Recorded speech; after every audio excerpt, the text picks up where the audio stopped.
Friends नमस्कार। आज के वीडियो में हम रेजिस्टेंस के पैरेलल कॉम्बिनेशन के बारे में स्टडी करेंगे। इस सर्किट में ये तीन रेजिस्टेंस हैं, R1, R2, R3। इन तीनों को पैरेलल में कनेक्ट किया गया है। पैरेलल में कनेक्ट करने के लिए तीनों रेजिस्टेंस का पहला हिस्सा एक दूसरे के साथ कनेक्ट किया जाता है और दूसरा हिस्सा एक दूसरे के साथ में आपस में कनेक्ट किया जाता है। इन तीनों रेजिस्टेंस R1, R2, R3 के पैरेलल में V वोल्ट की सप्लाई अप्लाई की गई है। इससे इसमें पहले रेजिस्टेंस R1 में I1 करंट फ्लो होगी, दूसरे रेजिस्टेंस में I2 करंट फ्लो होगी, तीसरे में I3 करंट फ्लो होगी। इन तीनों में जो करंट फ्लो होती है I1 is equal to V upon R1 होता है, I2 is equal to V upon R2 और I3 is equal to V upon R3 होता है।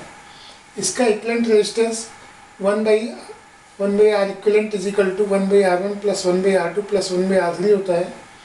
1/R1 R equivalent is equal to R2 into R3 plus R1 into R3 plus R1 into R2 upon R1 into R2 into R3 होता है, या R equivalent is equal to R1 into R2 into R3 upon R2 into R3 plus R1 into R3 plus R1 into R2।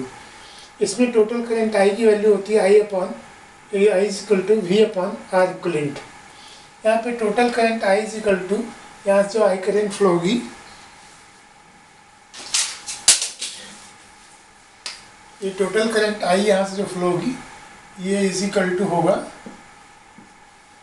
I is equal to I1 plus I2 plus I3। मतलब यहाँ जितनी current I1 I आएगी, इसका एक part I1 यहाँ जाएगा, I2 यहाँ जाएगा और I3 यहाँ जाएगा। तो total current I is equal to I1 plus I2 plus I3 होता है।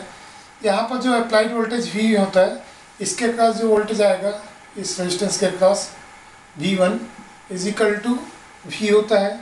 यहाँ का V2 इजिकल टू भी V होता है इन दोनों पॉइंट के बीच में, और यहाँ के पॉइंट में भी ये V3 इजिकल टू भी V होगा। मतलब कि पैरेलल कॉम्बिनेशन में जो अप्लाइड वोल्टेज होता है वो तीनों रेजिस्टेंस के पास आता है। R1 में भी जो वोल्टेज आएगा वो V के इक्वल होगा। तो R1 का वोल्टेज अगर मान लो हम V1 मानते हैं तो V1 इजिकल टू V होता है, V2 is equal to V, V3 is equal to V। और जो पावर कंजम्पशन होगा इसका या पावर डिसिपेशन होगा R1 में, वो पावर इजिकल टू V मतलब applied voltage into I1 current, इसका करंट, इसमें अप्लाइड वोल्टेज मल्टीप्लाई बाई इसकी जो करंट I1 है, तो V into I1 is equal to I1 square into R1 भी होता है, प्लस इसकी जगह V रखेंगे तो V स्क्वायर अपन R1 होगा। उसी तरह से P2 मतलब power in second resistance is equal to V into I2 का square into R2 R V square upon R2। इस तरह से तीनों फार्मूले होते हैं। V I के फॉर्म में होता है, ये वाला I और R के फॉर्म में होता है, और ये V और R के फॉर्म में होता है। क्या power 3 is equal to V into I3 is equal to I3 square into R3 is equal to V square upon R3। तो ये हो गया पावर के लिए तीनों केस वोल्टेज का हो गया। अब यहाँ पर एक रेजिस्टेंस का एग्जाम्पल लेते हैं। यहाँ पे तीन रेजिस्टेंस है, 2 ओम, 5 ओम और 10 ओम का।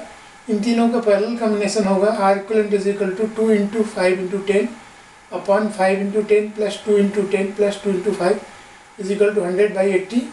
R equivalent is equal to 10/8 ohm, ये इजिकल टू 1.25 ओम हो जाता है।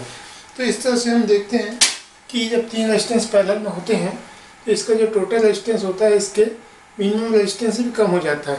तो जब हमारे को किसी जगह पर ऐसा कोई रेजिस्टेंस यूज़ करना है जिसकी वैल्यू कम है और हमारे पास में उस साइज़ का रेजिस्टेंस नहीं है, हमारे पास ज़्यादा वैल्यू का रेजिस्टेंस है, तो 2 या 3 रेजिस्टेंस को पैरेलल करके हम अपनी रिक्वायर्ड वैल्यू का रेजिस्टेंस फाइंड आउट कर सकते हैं। या जैसे हमारे को कहीं पर 2 वाट का रेजिस्टेंस लगाना है और हमारे को उसमें 5 ओम का चाहिए, तो 5 ओम 2 वाट का रेजिस्टेंस हमारे पास नहीं है, तो हम क्या कर सकते हैं कि 10 ओम के 2 रेजिस्टेंस पैरेलल लगाएंगे तो उसकी वैल्यू 5 ओम हो जाएगी, और उसका 1 वाट रहेगा तो वो 2 वाट हो जाएगा। मतलब अगर हम पैरेलल में लगाते हैं तो रेजिस्टेंस का वाटेज डबल हो जाता है और उसकी वैल्यू हाफ हो जाती है। इस तरह से पैरेलल कॉम्बिनेशन करके हम हायर वाटेज का रेजिस्टेंस बना सकते हैं और डिफरेंट वैल्यू का रेजिस्टेंस भी बना सकते हैं। हमारे पास सपोज़ कर लो 10 ओम का रेजिस्टेंस चाहिए और हमारे पास 10 का नहीं है, 20 ओम का है, तो 20 ओम के 2 रेजिस्टेंस पैरेलल लगा के हम 10 ओम का रेजिस्टेंस बना सकते हैं। इस तरह से पैरेलल कॉम्बिनेशन का हमको फ़ायदा होता है।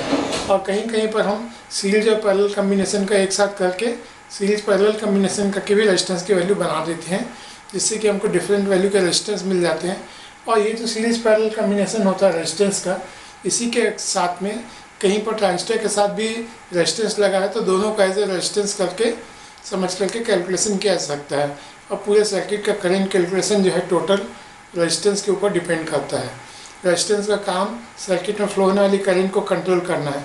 तो जब भी हम किसी ट्रांजिस्टर में वोल्टेज अप्लाई करते हैं, हमको वोल्टेज कम देना है या करंट को लिमिट करना, तो उसके साथ में हमको उसकी रेजिस्टेंस लगाना पड़ता है। तो रेजिस्टेंस की वैल्यू जो है हम वोल्टेज और करंट के हिसाब से कैलकुलेट करके लगाते हैं। इस तरह से रेजिस्टेंस का पूरे इलेक्ट्रॉनिक सर्किट में बहुत ज़्यादा इंपॉर्टेंट रोल रहता है। Thank you very much.